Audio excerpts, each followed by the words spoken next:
Moi, en informatique, ça fait 2. Non, mais voilà.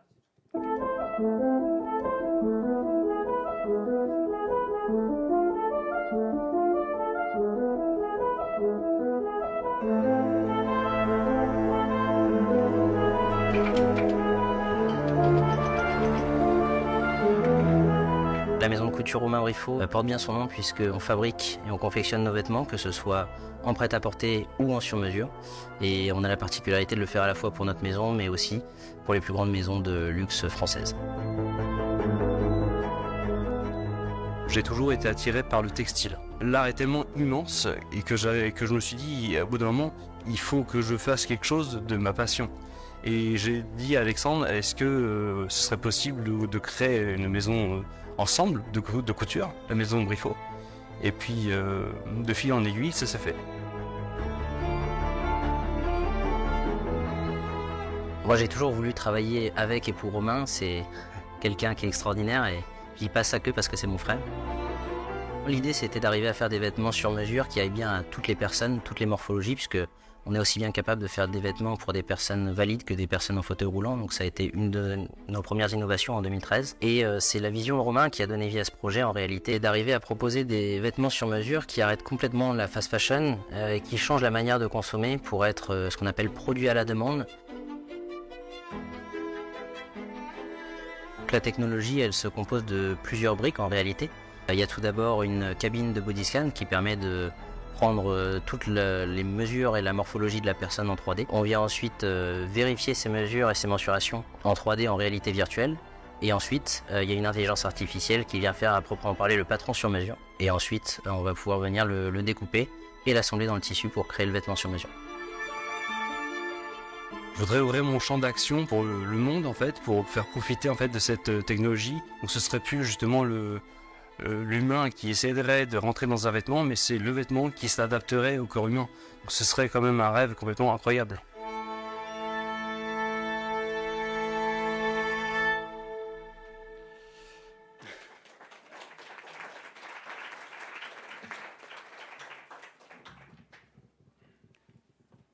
Non, pas du tout. Ouais. Tu peux la mettre une deuxième fois si tu veux. On peut. Ouais, donc là, en fait, c'est vraiment une image très glamour en fait de mon évolution, de mon parcours. Il est vrai que c'est plutôt rare, comme disait Céline, d'avoir un parcours aussi luxueux. Mais ça vient pas tout seul en fait. Ça va vraiment avec un accompagnement depuis mon plus jeune âge et surtout l'entourage. Il faut savoir que étant avoir un trouble du TSA, c'est pas n'importe quoi. C'est vraiment quelque chose qui est très handicapant dans la vie de tous les jours. Et, euh, et l'idée, c'est pas de dire que la vie est facile tous les jours. Bien évidemment, non. Sinon, on serait des génies. On est reconnu comme des génies, mais en fait, si on était vraiment des génies, on serait complètement à l'aise socialement. Et socialement, on va y venir tout de suite sur le sujet qui est ma difficulté dans le milieu scolaire ordinaire. C'est-à-dire que j'ai été déscolarisé depuis très, très jeune, à partir de mes 8 ans, je crois. Ouais. C'était un peu compliqué. J'ai redoublé même mon CP et je savais très bien que si j'allais au-delà dans les autres classes précédentes, j'allais, comme je disais, dans le noir, dans l'obscurité totale de ma vie. Et je savais que j'avais pas d'avenir. Et donc du coup, il y a eu mes parents qui, pour moi, sont des vraiment super-héros, on va le dire, qui m'ont dit, tiens, on va essayer, Romain, de trouver autre chose. Ma mère a toujours cru en moi. Elle a toujours dit, Romain, il est capable de tout faire. Puis ça, c'est le côté Briffaut. Les Briffaut ne laissent jamais baisser les bras. Et donc du coup, on a trouvé plusieurs structures. Alors au début, il y avait les psychothérapeutes, les médecins qui disaient oh, il n'y a pas d'évolution dans l'autisme, le TSA, là, c'est une dysharmonie grave, il n'y a pas d'évolution dans le cerveau. C'est des phrases à l'heure actuelle, enfin à nos jours, qui ne sont pas entendables. Parce qu'on sait très bien que les personnes avec autisme ont de l'avenir. On l'a bien vu dans les vidéos avec mes précédentes interlocutrices.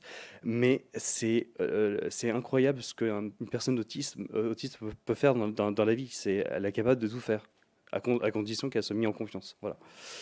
Et donc du coup, bah, j'ai participé justement enfin, pas participer, mais trouver en fait un- comment dire, je suis pas aussi bon que tout le monde, mais euh, j'ai trouvé, enfin, mes parents ont trouvé justement un moyen justement de me faire retrouver en fait le milieu scolaire ordinaire. Mais avant de ça, j'ai bénéficié d'un hôpital de jour qui était Ijab et qui est toujours Ijab d'ailleurs, qui est rue Cadernettal, c'est ça. Et il faut savoir que bah, Hijab, en fait, alors je prône pas vraiment le côté, le côté hôpital de jour parce que moi, j'ai trouvé que c'était une expérience incroyable. Parce qu'il y avait des techniques comportementales et cognitives qui ne se faisaient pas encore en France et qui étaient totalement innovantes et qui marchent sur toutes les personnes ayant un TSA. Mais je suis vraiment plus pour le côté bah, inclusion des personnes en situation de handicap au sein voilà, d'une société neurotypique. Il faut savoir que c'est un temps un peu gâché de dire que les personnes ayant un TSA ne peuvent pas cohabiter avec les personnes. Non, justement, c'est tout le contraire. On est fait pour être ensemble. La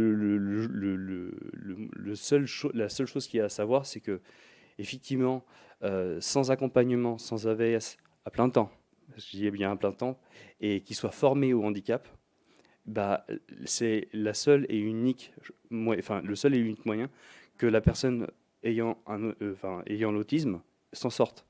C'est bête de le dire comme ça, mais je trouve qu'en France, bah, il y a encore beaucoup d'efforts à faire sur ce sujet-là, c'est-à-dire former des personnes qui soient sensibles au handicap, qui soient humains, qui ont la conscience en fait que bah, les personnes avec autisme c'est pas inné, on est très sensible.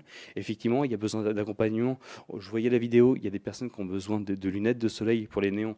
Là, je vous l'ai pas dit, mais c'est très dur pour moi de regarder les néons. Non, non. Mais donc du coup, c'est vraiment c'est vraiment un handicap à part entière. Il n'y a pas beaucoup de personnes qui sont formées encore correctement en France. Et effectivement, ayant été jugé durement, parce que effectivement, quand j'ai intégré en fait il y a quelques années le milieu scolaire ordinaire, les personnes m'ont regardé en train de me dire, mais Romain, c'est un crâneur, c'est une personne qui est autre que les personnes. En fait, j'ai été plutôt mal vu de la part des professeurs. Effectivement, les professeurs se sont mis à me harceler, à mal me noter parce que j'étais différent. Oui, il y a eu un peu je sais plus, il y a une discrimination, c'est ça. Mais je trouve que c'est important, voilà, de dire que bah, sans le cocon familial qui m'a toujours accompagné, moi j'aurais arrêté l'école depuis un bon moment et puis je n'aurais pas fait tous ces efforts. Maintenant, euh, quand on dit que les autistes sont capables de vraiment avoir une volonté vraiment propre à eux-mêmes, c'est-à-dire qu'ils sont capables d'y arriver.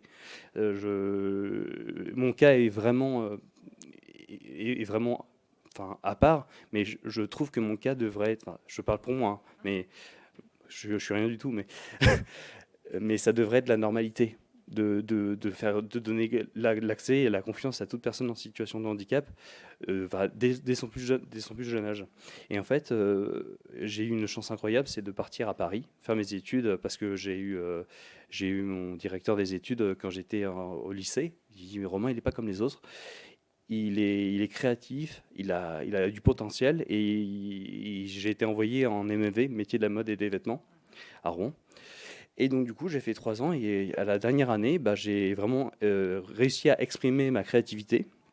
Et donc, du coup, à travers justement cette, euh, cette évolution de mon parcours, en dernière année, j'ai fait un stage chez Gérard Darel. Alors ça, c'était un truc de fou. Et en fait, ce que je ne savais pas, c'est que j'ai réussi en fait à être plus fort que le styliste officiel de chez Gérard Darel. Mais, mais ça, non, mais personne ne le sait, hein. Mais, ouais, c'est vrai. Et donc du coup, c'est ma maître de stage qui m'a dit, mais tu as tapé dans l'œil artistique de la direction et elle m'a expliqué que ça n'était jamais arrivé.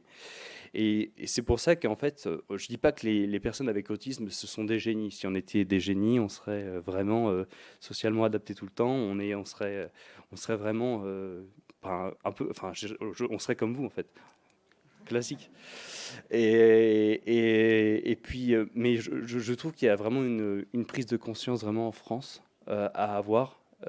Pour justement accompagner les personnes dans cette situation qui est le TSA.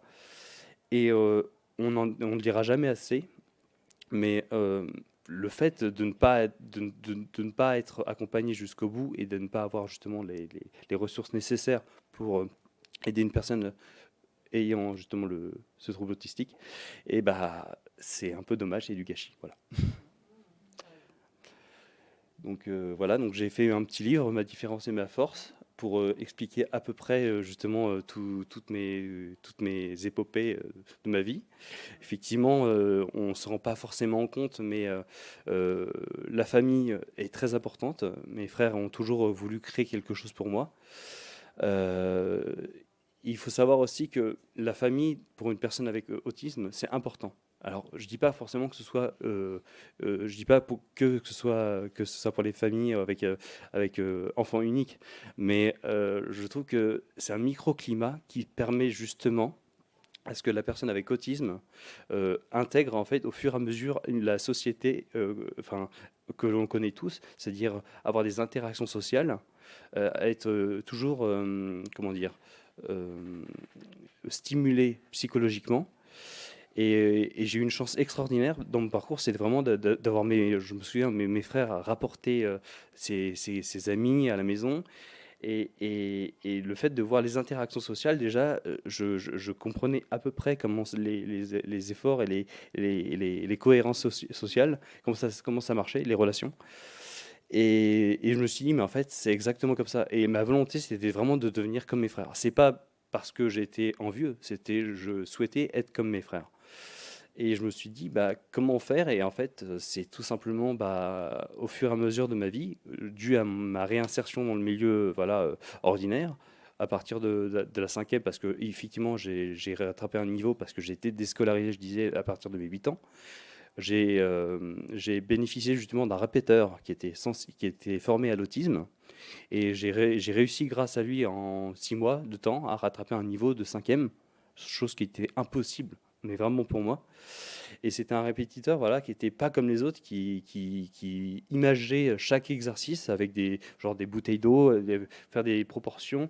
C'était vraiment très innovant à l'époque. Et donc, du coup, je prône vraiment haut et fort cette technique d'apprentissage qui est ludique et qui permet justement à chaque personne, voilà, de moins se sentir perdu. Et on a toujours dit depuis notre tout jeune âge, c'est qu'on a toujours mieux appris en s'amusant.